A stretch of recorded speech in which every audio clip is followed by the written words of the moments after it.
Force field analysis. So, ito sa management daw, ito ang ginagamit to analyze the pros and cons ng isang action.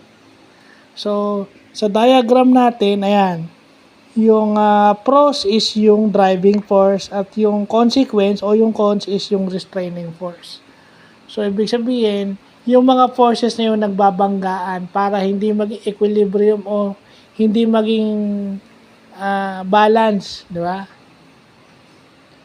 So, ina-analyze natin yung mga forces involving in an action. So, ano daw yung mga forces involved? Benefits, cost, scenarios, easy or difficult to implement, at syempre kung gaano katagal. So, ayan.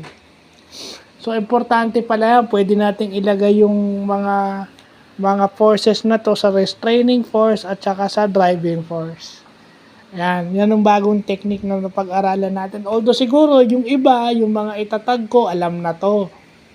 Pero ako, bago lang. So maganda't na-update yung ating business management o management knowledge o management vocabulary. So, yun lang po.